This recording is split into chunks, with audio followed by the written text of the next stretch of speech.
what state of God you are, it's a disaster.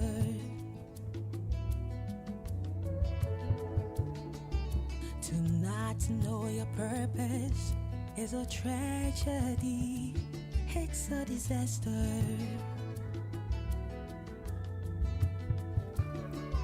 To live and not know what state of God you are, it's a disaster.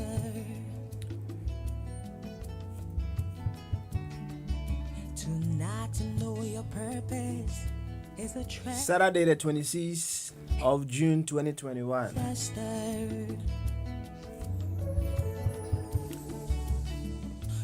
We just on top of the hour. 9 a.m. British summertime. Wake up, wake up, wake up, wake up to purpose. The very moment you hear Purpose song from Fafa, it means we are on Mentoring Hour. Coming your way from One-to-One Mentoring Network. To the prayers of humanity. In the shoe. Today, they are here to be of service to us. Be the difference. They are here to make a difference in our lives. Prayers of humanity. To live and not know. And they are addressing a very, very important issue. It's a disaster. Well, as long as you're working, it is important to you. Know your purpose is a tragedy. Work-life balance It's a disaster. and reducing burnout. Balance. We definitely need the balance. Rainfall, And I am very certain the wind blows. Dr. Ivy, The Jasmine, purpose, sunshine and my Samantha. spins. The wind blows. Oh my gorgeous Samantha. Symphony. We'll be doing justice The world is waiting on you. to this very important topic, Do you gaining work-life balance and also reducing burnout. The world is waiting. Of course, just as the world is waiting on us, we are equally waiting on One-to-One Mentoring Network to put more flesh to this. Without much ado, let's go straight away to the lines through the power of technology and welcome my three gorgeous, beautiful looking ladies. Good morning, Dr. Ivy. Good morning, Samantha. Good morning, Jasmine. Morning. Yes. Papa. How are you? I'm doing as beautiful as your smile. Oh, okay. Good. How are you too? Fine. Not too bad. We're all right. Excellent. All right. Yeah. Excellent. All right. Now, I've listened to Dr. Ivy last 2 weeks for Samantha. Oh, Samantha, I know her. Jasmine, tell us a little bit about you. What? Which bits would you like to know? The bits you want to tell us. Yes. Right. Yeah, good. So morning, yeah. So I'm an obstetrician. So I am working at NHS Trust. I'm a consultant. I'm from the Caribbean, lovely island of St. Lucia. So I've been in the UK since 2000, and I've been working as my consultant level for the last sort of 10 years.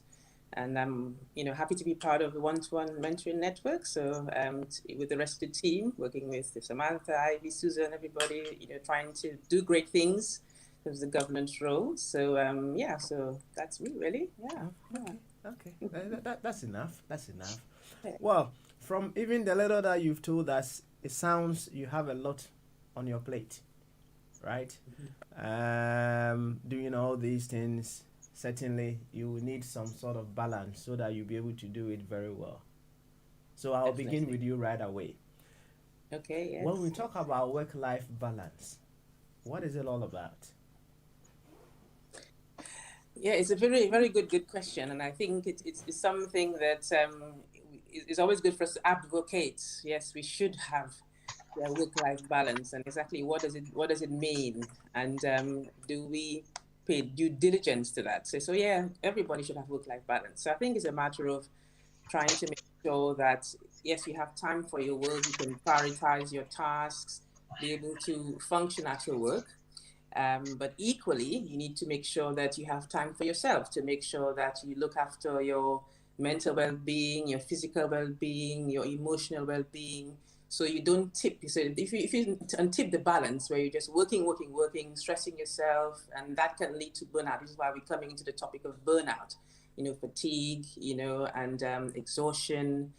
So I think it's very important to make sure that we find time to do things, outside of work, family time, exercising, music, whatever makes us happy, and also recognizing, that yes, we have to do our jobs, but we need to look after ourselves, look after each other, look after our mental health and physical well-being. Yeah. Hmm. Well, I think we will need a timetable so that we know where to pop in the balance and what have you. But listening to you just briefly reminds me of a story that I once heard. This young man was so intrigued about doing a certain project back in Africa. So all that he did was work, work, work, work, work. And hardly did he even find time to eat. And the route that he usually uses to go to work, he goes early in the morning. So the bus drivers that drive around there in the morning, they got used to him. So one time, when one bus driver got there, this gentleman was leaning on a certain wall, just waiting on the bus to come.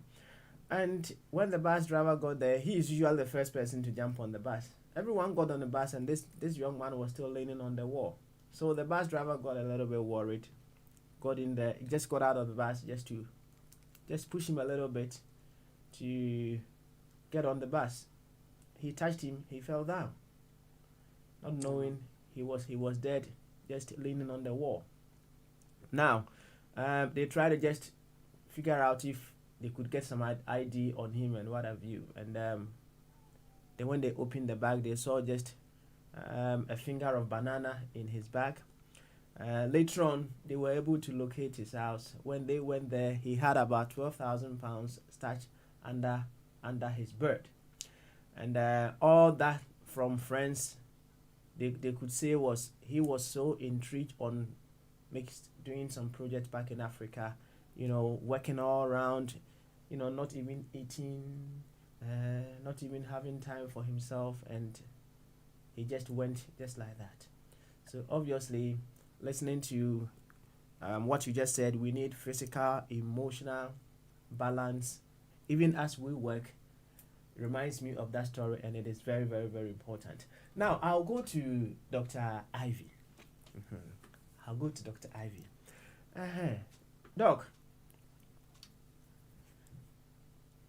I think, okay, I'll unmute you. I'll unmute you from here so that, yes. Good. Can you hear me now? Hello. Can you hear me? Yes. Is it clear? Very, very clear. Very, very clear. So now, tell us a little bit. Tell us a little bit as well. What is work-life balance also to you? What is it all about to you? Do we also have to make time to go to church as well? Yeah, work-life balance. Work-life balance. It depends. It could be positive or negative. I'm focusing on positive work-life balance. Work balance is all about managing your time, having time for your family, your career, your work. It shouldn't all be about work. I'm sure you've heard of that proverb. All work and no play makes Jack a dull boy. I'm so passionate about this topic. I could go on and on, but I'm really mindful that I'm not the only one on today. So thank you. All right, then tell us a little bit. How do you keep the balance yourself? Because last 2 weeks when you came, I saw you also have a lot on your table. Give us some tidbits as to how you keep the balance in your work life. Number one, it starts with acknowledgement. There are lots of people walking around, they don't even know that they need a work-life balance. So you have to convince yourself, because I've developed a toolkit to address this problem. So you have to question yourself. What am I doing with my life? Do I have a purpose? Do I have a mission? How am I going to balance things? Am I going to allocate time? So you have to draw something like a wheel of life. So like a tip. And that wheel of life, you've got to write down all the things that matter to you and try and allocate time. It is something you have to do individually. So to put it simply, it's all about you knowing thyself, sitting down with yourself, acknowledging that you need to find that time with family, time for career, time to do. You just have to allocate your time evenly in a way that will make you healthy and not drive you into the ground. Thank you. Wheel of life. And in that wheel of life, you put all the things that matters to you in that wheel, isn't it? And then you apportion time to all of that. Interesting. Then let's go to Samantha to find out her wheel of life. Hello, Samantha. Hi. How are you? Oh, yes. How are you doing? I am doing great. Good. Talk to us. Work-life balance. To a consultant, I've spoken to two scientists, right? To a consultant, what is work-life balance? Yeah, I think it's been well covered by my two colleagues actually, in understanding. And I think the key thing is, I think the key word in there is balance. Okay, because you've got your work, and especially we've been talking around things in the last sort of year and a half or so that we've been, or probably longer, that we've been in this COVID situation. We started out where people thought, employers thought that they didn't want people to work from home because it was all very negative. People are going to, be lazy and all that kind of stuff. And actually what we've discovered is that people have just been sitting in the same place working, and it's the same place that is home. And so there's no divide. So it's actually made this whole business of work-life balance very, very important, because I'll use myself as an example. I was saying to someone just last week that in the last week or so, because I've finished a fair number of things that I've been doing, I have said that I would like to be more present for my family. Now, this is coming from somebody like me who works from home. So a lot of my information is flitting through. I'm working here. I get up from my table, I go and cook for the children, and then I come back and I sit down and I continue to do my work. But I'm not quite present because I'm very much in the work. So it's getting that balance. It's actually, for example, you might tell yourself, for me, the documents arrive in my inbox, I've got to deal with them. You might actually set aside some time and say, okay, first thing in the morning, I'm going to go for a walk. I'm going to get up early and I'm going to go for a walk. And then I'll come back and then I'll sit down and then I'll work for a bit. And then, stop, go off, have some lunch. But when you're having lunch, step away from where you're working. It's all that sort of thing. And if you've not been working from home, because I'm making this assumption, and I know my colleagues, either of you, I'm sure, Jasmine, you've not been working from home because you have to physically step into your workplace. Exactly. So then that's slightly different. But that means that when you do come home, it's the switching off. It's not having that laptop on and constantly working. And so that's, to go back to your question, it's really about that balance. I think that's the key word, getting that right. All right. It's all about balance. I think if you ask me one word that rules the world, I would say balance. Yes, it's very, very important. Jasmine, someone will say, you make it sound so simple as to, okay, getting a balance and what have you. But actually, it's not that simple. What are some of the practical steps, one by one, gradually? Because for someone who has been so much in tune with work, so much in an imbalanced situation, where do they begin from? so that they will regain or they will gain the balance in their work life? How do we begin? Yeah, I think so important. I've been guilty of that myself, might I say, So it's all well and good to preach, to my colleagues as well, that to say, oh, yeah, you need to, and you're right, it's a lot more challenging than we say, So I think that the first step, as Dr. Ivy said, is one, the recognition, I think to actually know that you are tipping that balance and you're sort of, you're working, you need to sort of try and step back. So I think that's the first thing, to try and to recognize that. And it might be whether if the pressures are at work, you need to probably, it could be about the workload, for example, and maybe you need to have a chat with whether it might be your manager or whoever. You need to think about either the workload and whether that's whether you could reduce that. It might be that we've got unrealistic timeframes, or we about completing tasks. So it might be we need to be bit more aware about that and set realistic timeframes to do things. And I think that's so important. I think making that time, I think prioritizing oneself, I think is so important. So you need to think, yes, I've got work, but I need to start thinking about me, because if we don't think about ourselves, we're not going to be able to be productive in the workplace. And a lot of the time there's that pressure, to be productive, and that's what it's all about. So, but we have to look after ourselves. So it's about making sure we get enough sleep, so important, get enough 6 hours sleep, I think is what we probably should be getting, making sure we find time to eat. Sometimes you might be at work and it's happened to me. I've brought my lunch into work and I've not managed to get to it. It's literally right there. I'm on the labor ward, dealing with patients, and you have not had a chance to have something to eat. So sometimes finding that time, to make sure you can balance some of the time at work. Looking after your physical health. So it might be that you want to do some exercise or get involved in some activity. That might be something to do. People like music or involved in a craft or something. Take the time, spend time with your family.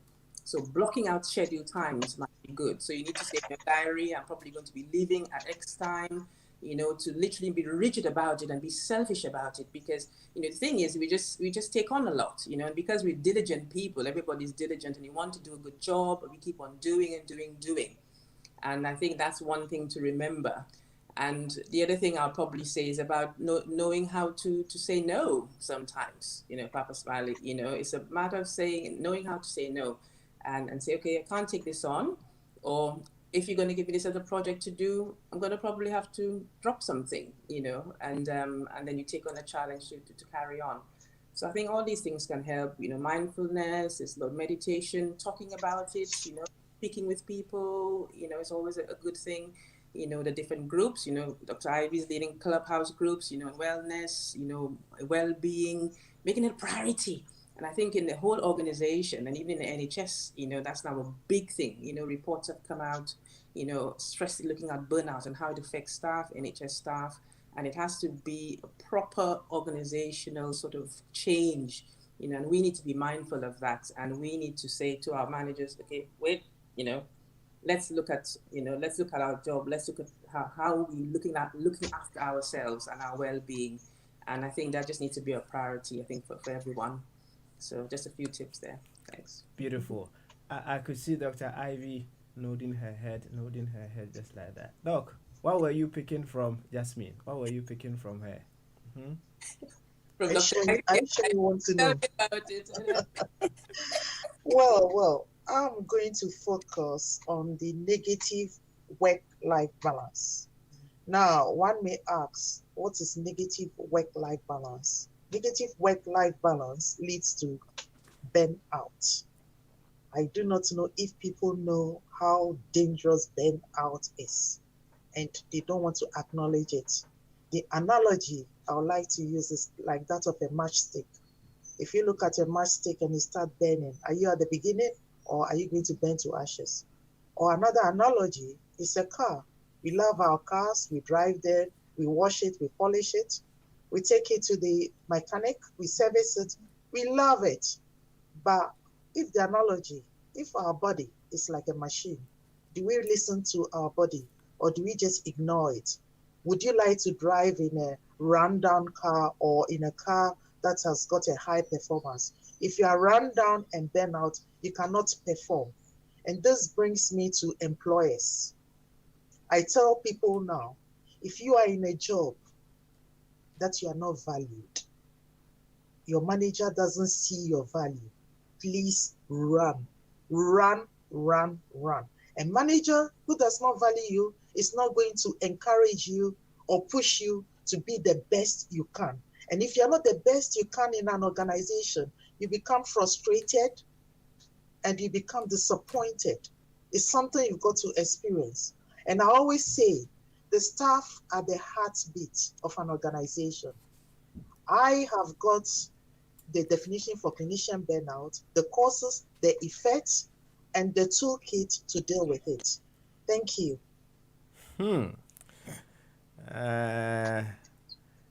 Some companies would want to save cost. They want to get rid of so many staff so that, especially the chief executives, they would want to get rid of many staff, save cost, so that at the end of the year they will get a huge bonus, right? So I love that. If you are in a job that your manager or your company does not value you, you have to run. I don't think Samantha is about to run from her workplace because Sammy not running anywhere. Samantha, I'll come to you now, right? As I cited the story, the example earlier on, I don't know about the Caribbeans, but many Africans have a lot of responsibilities, towards the external family, right? Some are looking after nieces, nephews. They have to do some remittance to their parents. Friends will call them here and there, asking for money and what have you. Let's put that in perspective here. How would we, look after ourselves in the midst of all those things and still keep a balance? Because someone may say, I would have to work extra hours. I'll have to do more jobs, 2 jobs, 3 jobs, so that I'll be able to keep up with all these demands from family. Talk to us a little bit. How do we keep a balance in all these hula baloos? Yeah. Okay. No, it's a very I quite like that question, because I think it's something that could potentially be something that a lot of our listeners can relate to. That particularly those of us who are Ghanaian, and so we know how the system works here. I think I always say that the assumption is that the money is growing on trees, and so we just pluck it, and then we have to keep sending money back home, and that can be, and also you yourself might have maybe some business connections over in Ghana as well, which they or in another country outside of here. So I think the first thing, I'm going to use myself as an example because I have done exactly that. Where you're being pulled in different directions like that, and particularly where there's finances involved, you do have to stop and take a look and see exactly, again, we're putting it in terms of prioritization.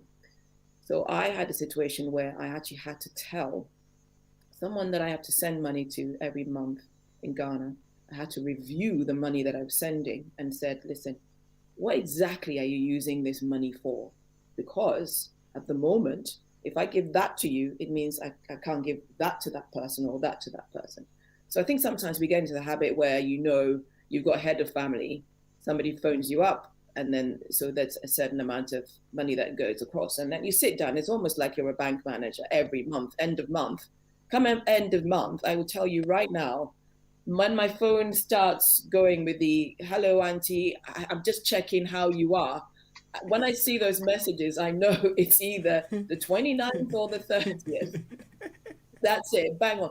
And I know it's kind of like, it's almost like I call one of them, she's like my landlady. She's not my landlady, but that's her reminding me, don't forget, you've got to send me a certain amount of money.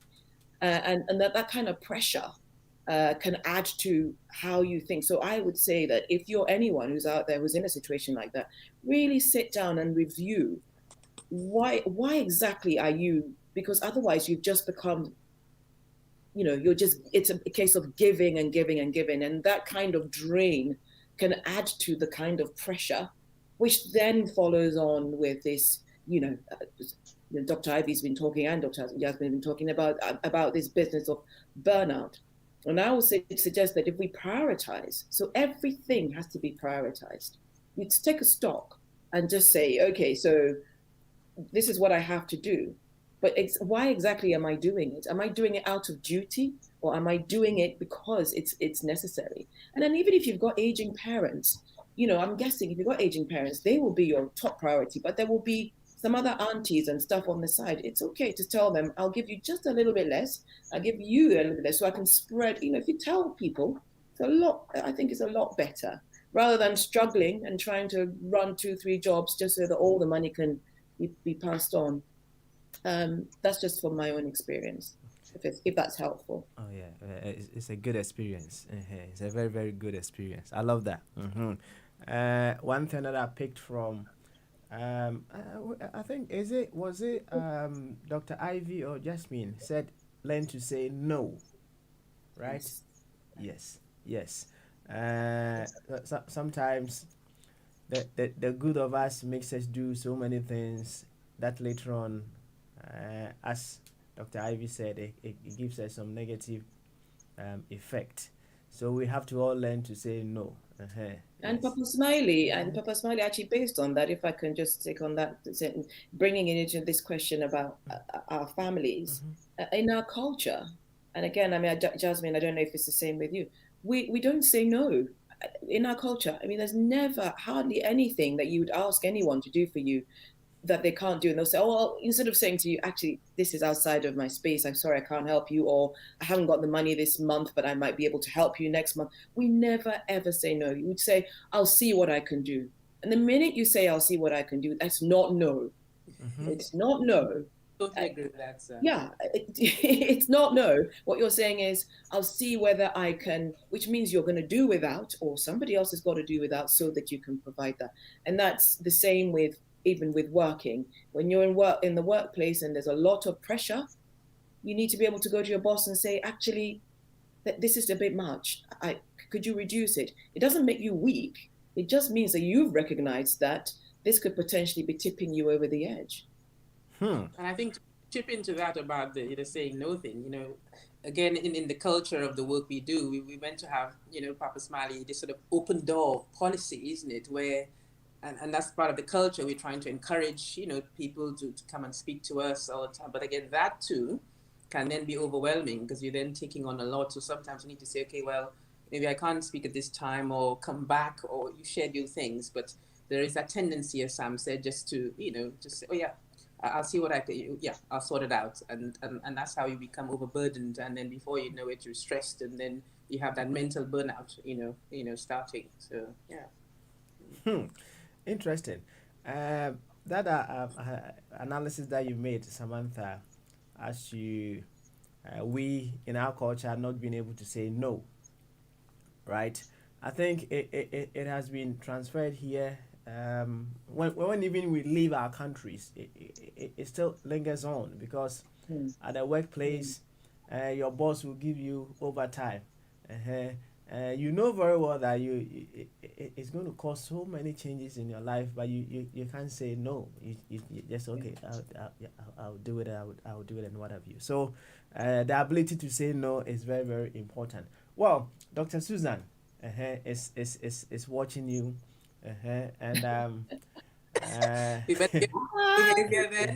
yes, I'll say the boss is watching, right? The boss is watching, and truly, we should all recognize that it's not only adults that need balance in our lives, right? Young ones and children equally need that balance. Students, even my little 6-year-old daughter also needs balance in her life. Academic work and what have you. We all need that balance there. So this is what Dr. Susan is asking. I'll put it right there for you. It says, how can we help children and young people? How can we help children and young people?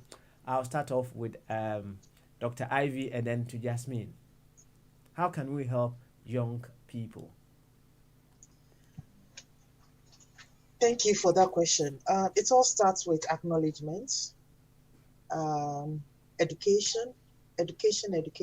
We need to start talking about it and make it open and let people know about the pros and the cons, the complications, the risks, alternatives, the benefits.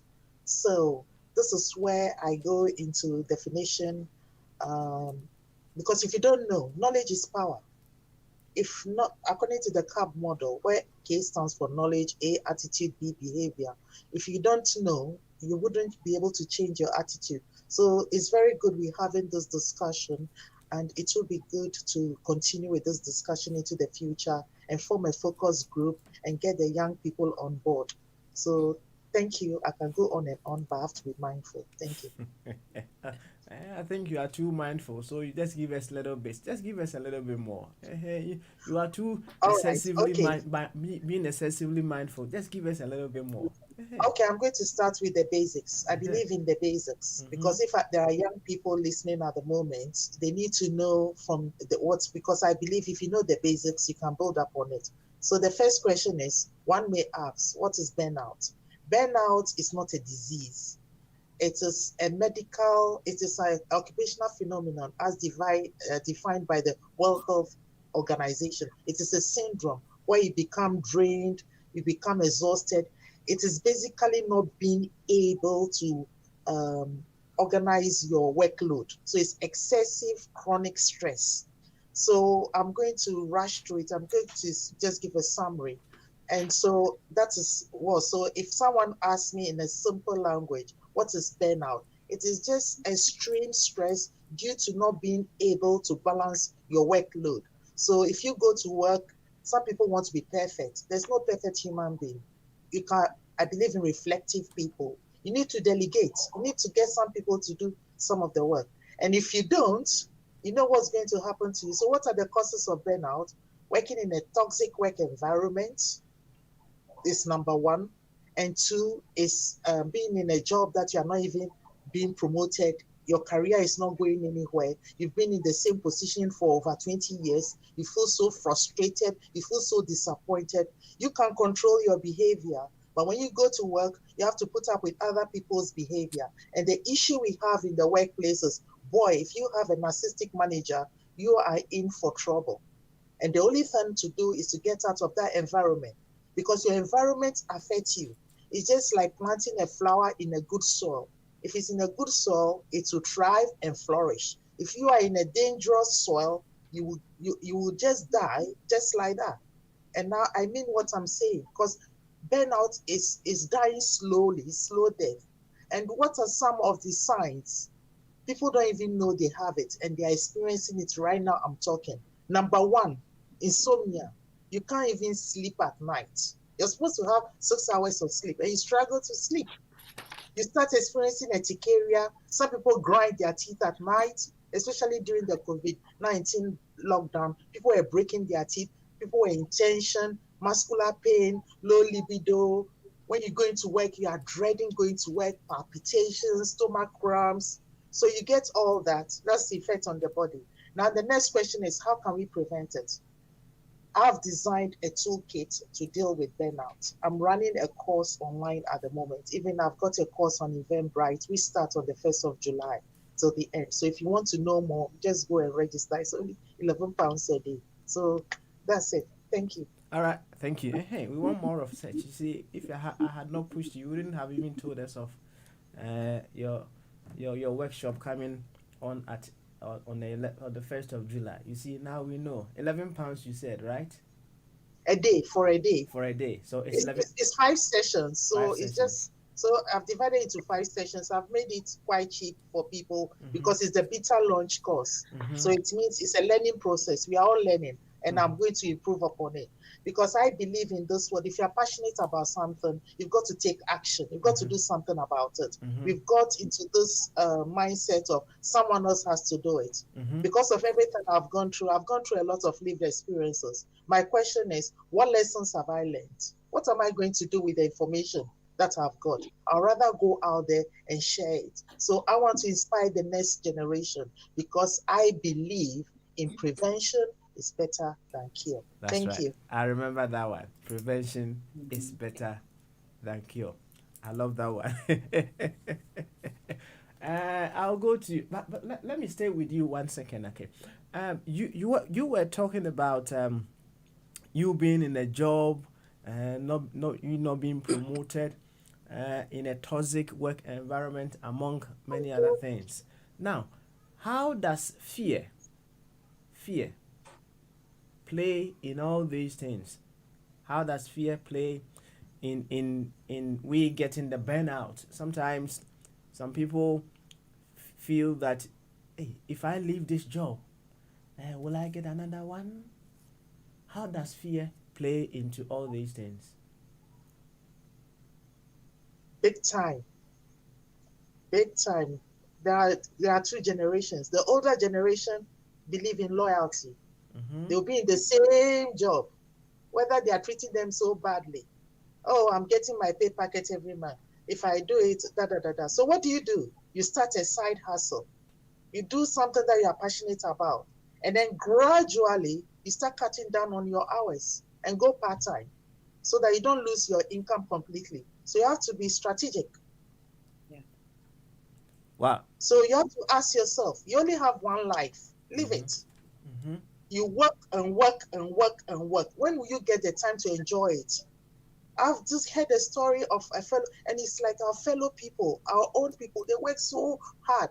And boy, when you go to the workplace, we give the 150%. And all we want is someone to say, well done, and appreciate us. And we don't get it.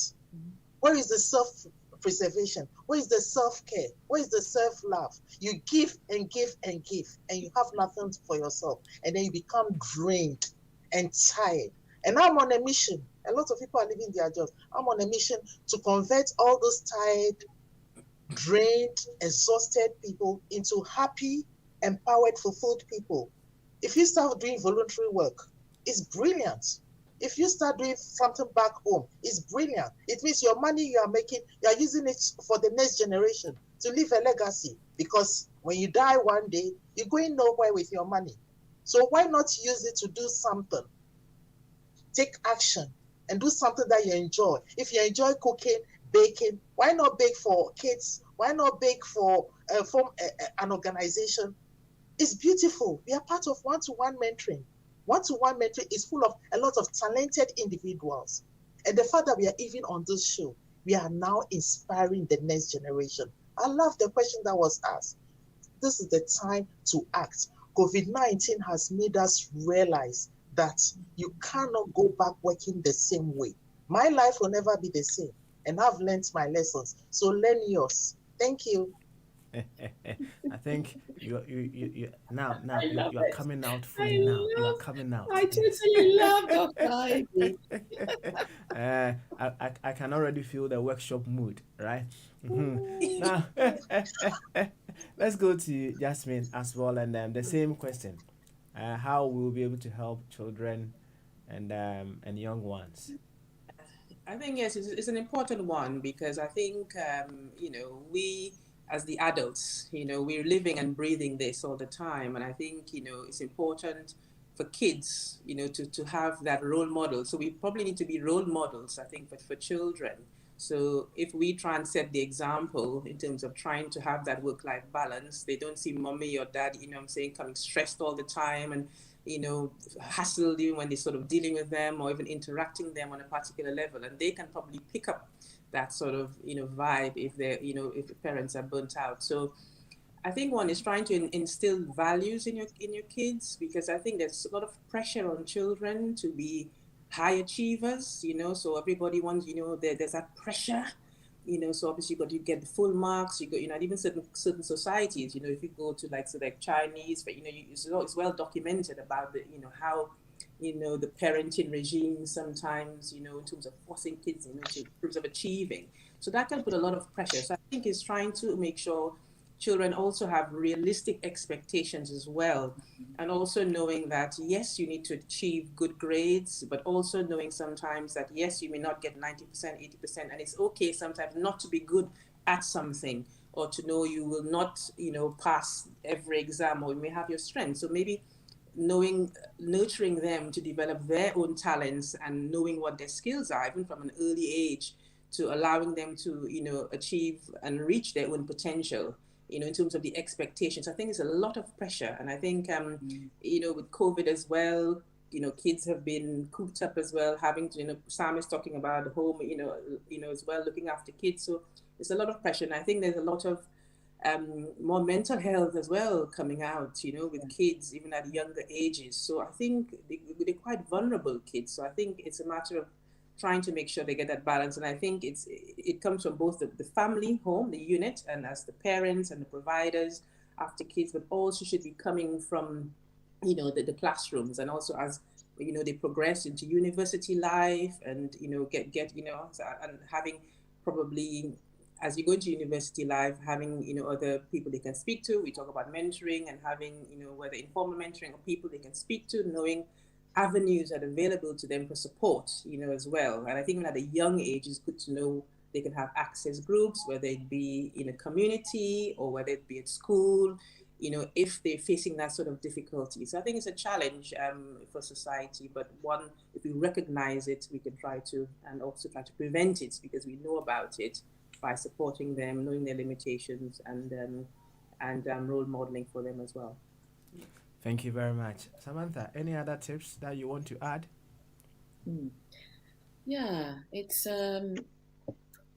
again, it's like with most of these things, when you listen to them, you have to think about your own personal experience, and as well as maybe what you're applying to your own children. And I think it's a good question from Dr. Susan, because we do tend to forget about the children. And as I listened last week to Dr. Ivy talking about the teeth grinding, it's quite possibly one of the most uncomfortable things. So people are not doing it deliberately at all. But if you are tense, and if you notice your child is tense, you will see a change in their behavior. You might notice that your child is slightly withdrawn. You do need to pick up on those things. You need to see them.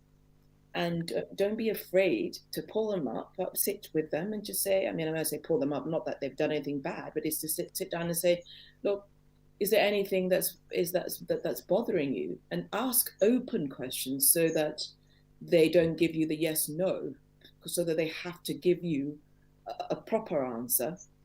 But there is a lot of pressure.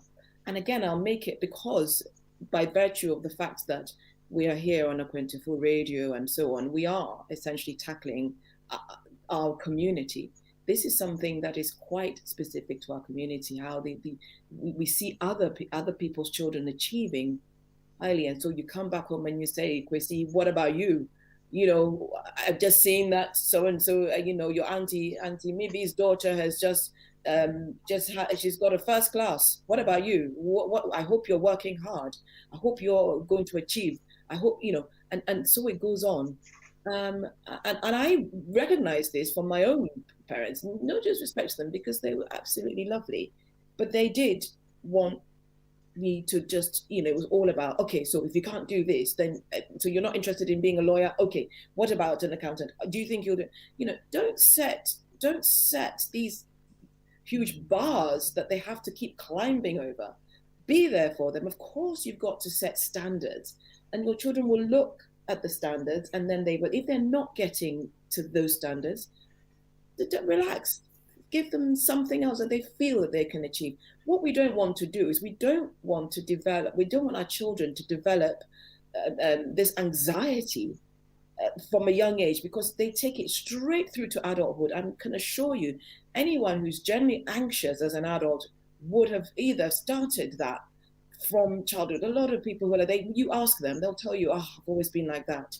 I've always been anxious. So we have a job as either as role models or as parents, to actually, if you see those signs, recognize them, but don't set the standards too high so that they, because some children are high achievers. No matter what you do, they're going to get there. Doesn't matter. They don't need you to be shoving them up the hill even further. They'll get there.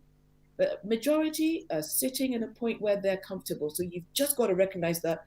Encourage. I think I'm going to use the word encouragement. Encouragement is key, because if you encourage, then essentially you're not pushing, but it's a form of sort of guiding, which then leads to less stress. You don't want stress in children. I certainly know that I've seen those, and it's not particularly pretty. And because they're not very good at articulating, I can sit here and articulate to you how I'm feeling. If I'm feeling down or if I'm feeling not very happy, I can articulate it to you. A child or a younger person has real difficulty expressing that, and we need to recognize that. And I'll finish this on working with students, because of course another thing that I do is lecture, and I've seen this in my students.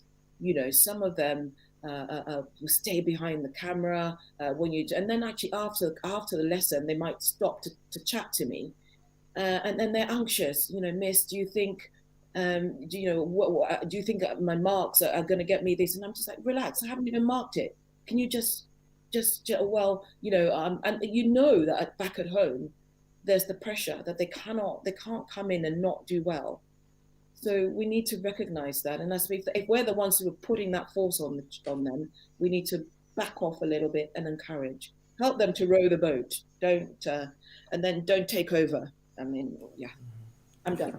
I can add in something, Papa Smile, even to that, to support Sam. I think as well, you know, because of the pressure, as Sam is saying, you know, then, you know, some parents believe, okay, the child has to be doing 10 different things. So it has to be about, you know, I'm saying they have to go to the ballet, then you have to go to this class, to this.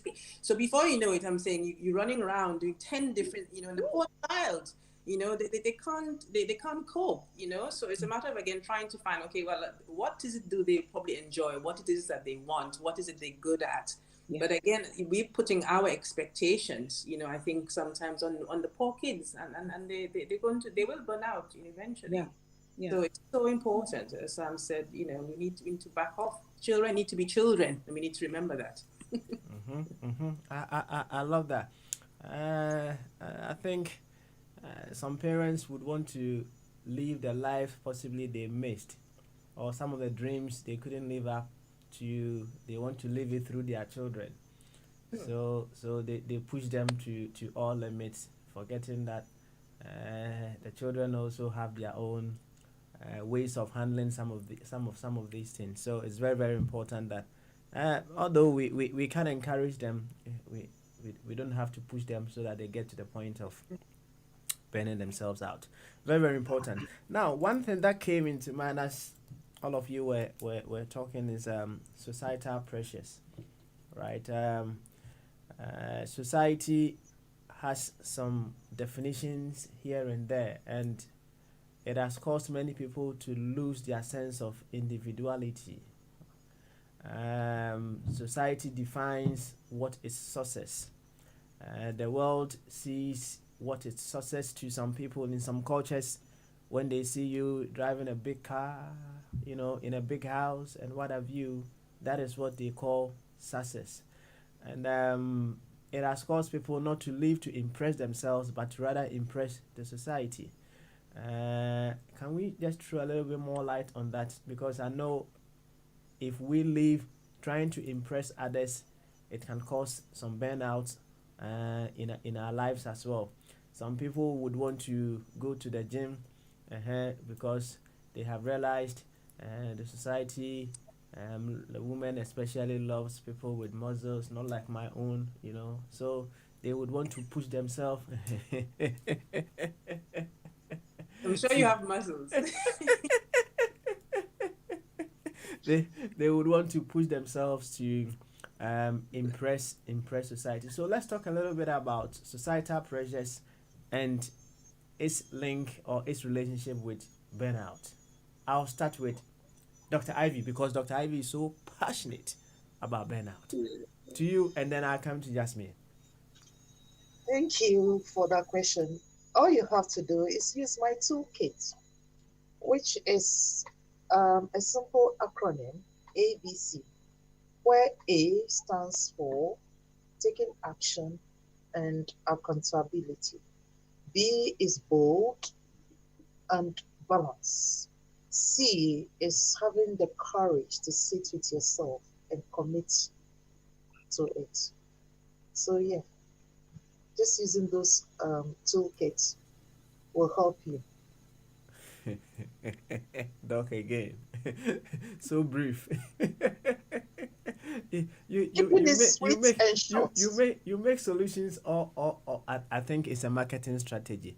Doc wants us to register for the workshop. So that is why she's giving us bits, the acronyms. So please register and just go for more of more of these, okay? All right, Jasmine, I'll come to you. Societal pressures.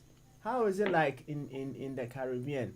Do you necessarily have to get a big car, a big house, so you'll be before you'll be respected among other things? Yeah, in the Caribbean, there's a little bit of that, I must say. And some of you who on social media or Facebook, they'll show you this picture where there's a little shack in the woods somewhere, and then there's a big 4-wheel drive parked outside. So you'll see that, and there is a bit about that in terms of people wanting to show the flashy bits, and it's all about dark windows and rims, and there's a lot of that. And I think societal pressures definitely play a part, and in terms of probably people trying to sometimes live above their means, or they want to the keeping up with the Joneses effect, and I think it's definitely there. And so then that brings the issue of the earning potential in terms of people having their families who they have to deal with, who they have to support, and the stress around that, whether they need to be doing other jobs, trying to keep up. And, so that in itself can cause, lots of anxiety, lots of stress, lots of depression and burnout altogether, So some people are capable of, holding different jobs. You might have people who are into agriculture, for example, even back in the Caribbean. Some of the people have some of their kids even, I'm saying sometimes, working, trying to support the needs, even probably for their own parents, to try and keep up with the finances. So I think there are different challenges in the Caribbean sort of setup. Tourism is now a big thing, obviously, certainly in St. Lucia, where I'm at. And so you have, obviously now with COVID, obviously things are not booming like lots of other countries. But it's something I have certainly seen in terms of that pressure still, to impress. So I think certainly, I think it's a big thing. In the UK, I think it's slightly different.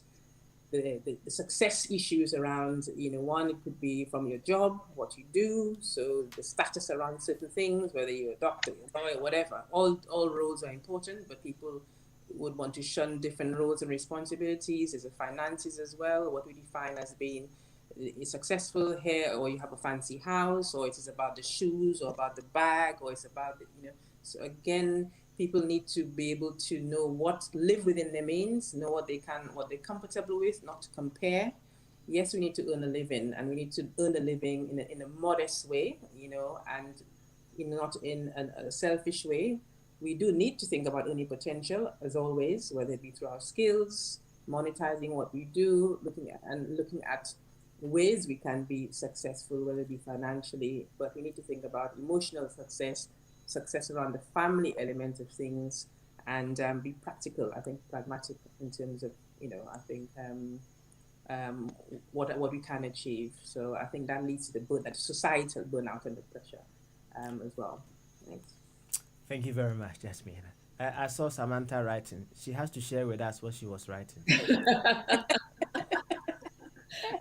Are you able to see what I'm actually writing? I'm not able to see what exactly you are writing, but I can see you writing.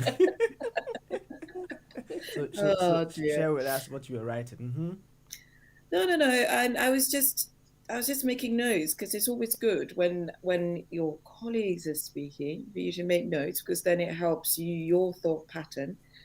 I'm assuming you're going to ask me about societal That's right. uh, So pressures. that Yeah. was where I saw you writing. So that's what I want you to share.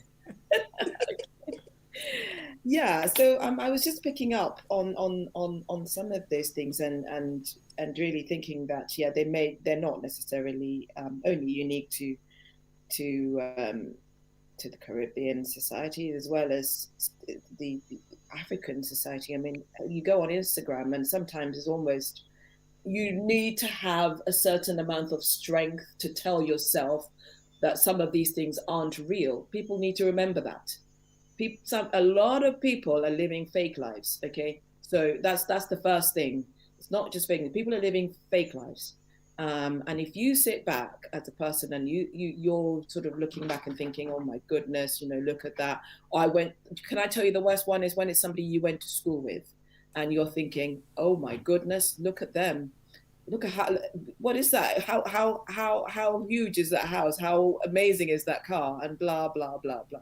You have no idea how people are managing to live their lives. You have no idea how people, whether they're mortgaged to the hilt, whether they borrowed a whole load of stuff, whether they're living off credit cards, all those things which you may not necessarily put yourself under that pressure.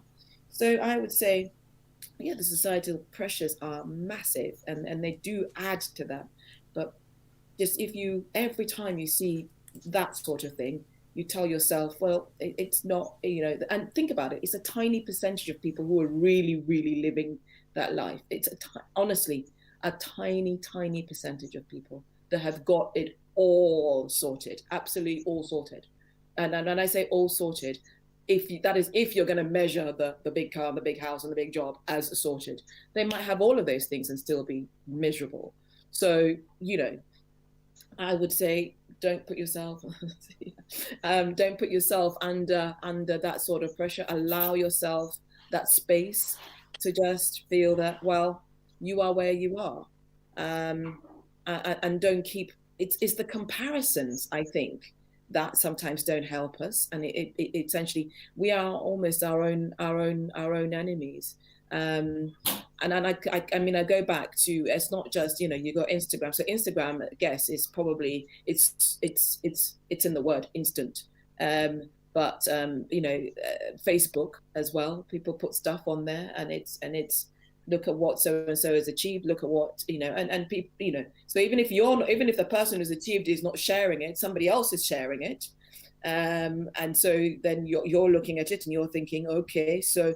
And you hear people saying, how on earth did they manage to do that? Or how are they managing to get that? And the subtext to that is, how are they managing to do it and I'm not? Right? Don't worry about it. You have no idea what people get up to. Honestly, it's a bit like you not knowing what I'm writing on my piece of paper. Thank you. Well, that's why you are my Samantha, because I wrote here as well that I wanted to ask you the role of social media and with this burnout issue, and I think you've already answered that. We were on the same frequency. Yeah. I love that. Yeah. Well, let me put this one here so Dr. Ivy will prepare, because this is coming from Dr. Susan. Can you see that, Dr. Ivy? Can you? Yes, I've seen it. Excellent. She wants me to recite the poem I wrote. So you prepare, and then you will round I up write with a poetry. poem. Yeah. Yes, Okay. you end up with a poem.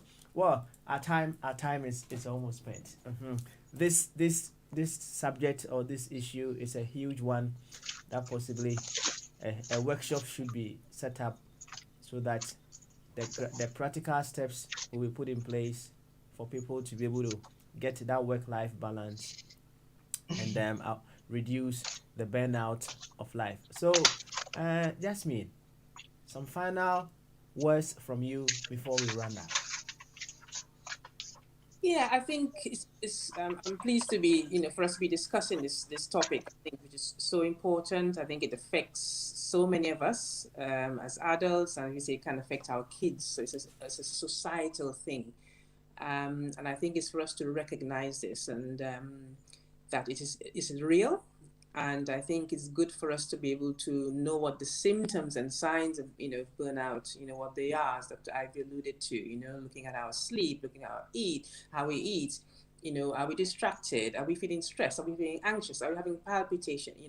So knowing that it's real, it exists, and I think trying to take the steps, as we've talked about, to try to reduce burnout in terms of our mental health, looking out for ourselves, getting the balance we talked about. We said the operative word today is that work-life balance, and making sure, looking after number one. I always say that, if you don't look after number one, nobody's going to look after it for you. We have to be number one.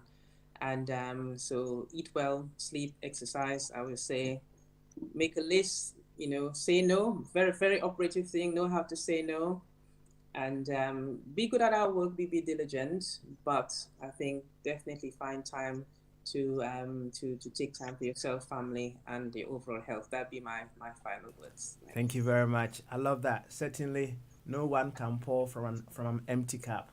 So fill your cup so you can pour to others as well. Thank you very much, Jasmine. And I love your smile. Yeah, you got a beautiful smile. Yes. Samantha. Yes. You're still right. I know you, and I know you love my smile. No, I'm actually. I like Samantha. Yeah. Even I love my own smile. There we go. Yes. Your final words for today, please.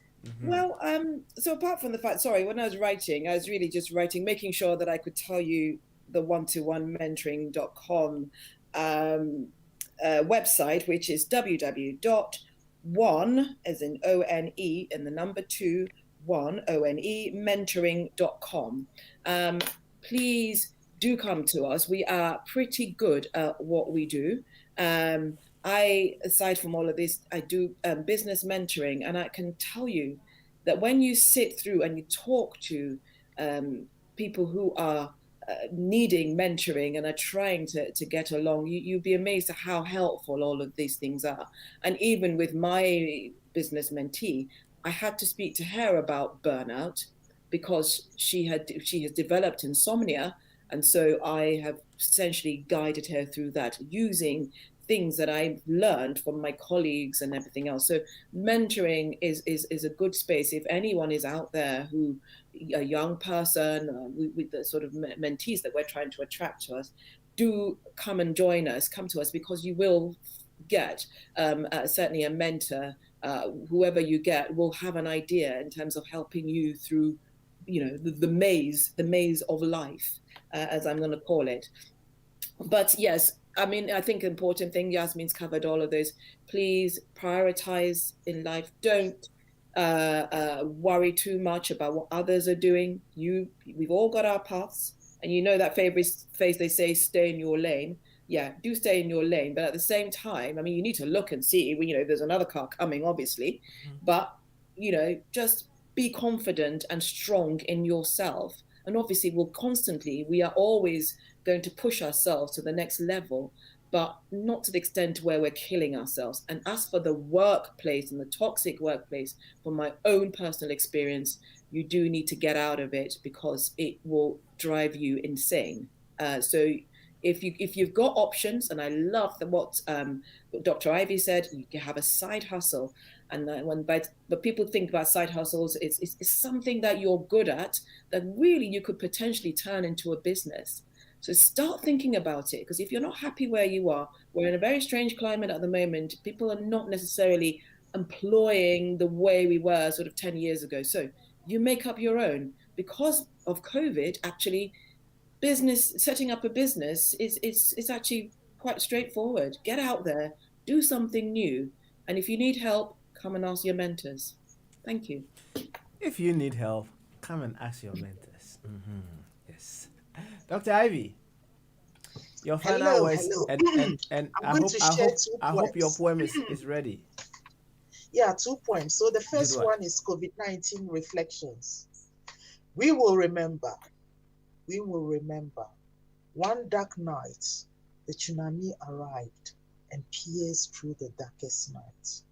There was lockdown, key workers to keeping us going, rainbow in windows to give us hope, clapping, trapping of hands to appreciate our staff, who are the heartbeat of the service. So many losses of loved ones, but we will remember. You are never alone. The lessons learned, resilience, and that it is possible to work from home and digital platforms are fruitful. There was kindness, loving, and sharing as we join together as a community. Then there was hope. Vaccines arrived. We go out to breathe in fresh air, wearing masks and social distancing. What a year 2020 was. We are stronger. We are kind. We are loving. We will remember. One day we will meet again. Thank you to all. The second poem is Burnout and it's very short. B stands for brave. U stands for unique. R stands for resilience. N stands for nice. O stands for outstanding. N stands for U stands for unity. And T stands for transformation. You can transform your life. You don't have to be burnout. You can do something about it. Take action. Thank you. I love the burnout poem. So making omelette out of the broken eggs, isn't it? Interesting. Interesting. Well, the COVID poem, truly, COVID brought out many untapped possibilities to light. And as Samantha also said, many people are doing their own thing now, and setting up a business is quite straightforward. COVID has brought so many things to light. And if you are in a toxic environment, work environment, run away, do something on your own, isn't it? But please stay where you are, because we want to use you. We want to come to you, the dentist, Dr. Ivy, to check my teeth.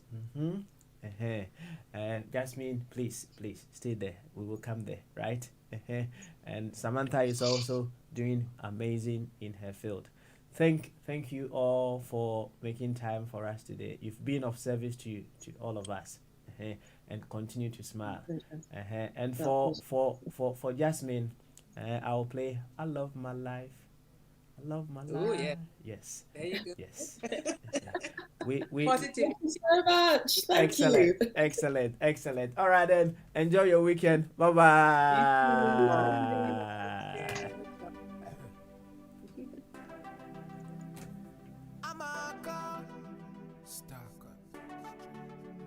I love my life. I love my life. I love my life. I love my life. No, now we don't know when tomorrow might bring, cause the future, the hours away. So me, I live my life today. Me, I live my life today. Yeah, so love me, make me talk what I want to talk. Me have enough to say. So me, I live my life today. Me, I live my life today. So everybody help me sing it out. Me love my life. Me love my life. Me love my life. So me, I live my life today. Me love my life. Me love my life. Me love my life. So me, I live my life today. Make a change, don't make nobody stress you. Don't make no blood pressure, make your life left you. Never you hurt a soul unless you have to defend yourself if them try test you. Thank God for my life, yes. Me wake up this morning and alive, yes. Make them go and judge, nobody no perfect, and Father God alone bring brightness. If you don't like come and say, go find the Lord. Me nah no time for the work, a time so hard. Them nah mad me nah gonna psycho ward. Or go join the morgue, enjoy my life for y'all.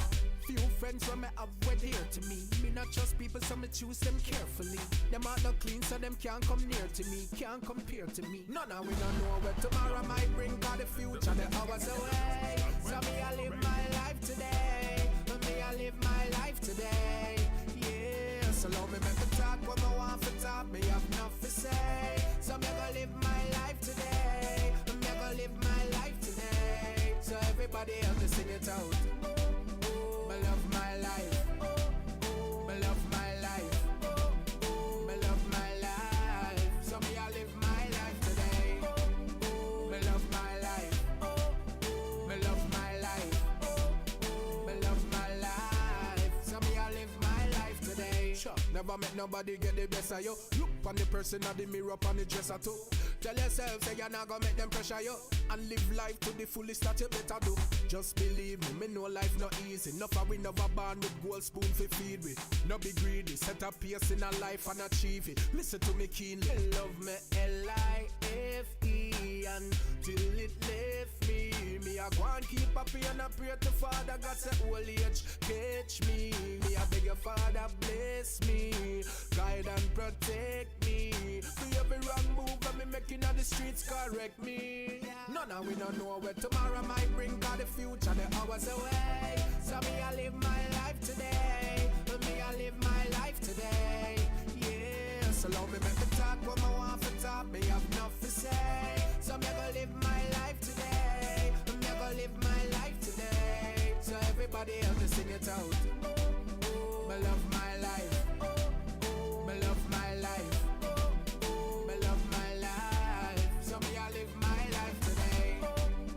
Me love my life. Me love my life. We are radio, and this is Aquento 4 Radio. We stand for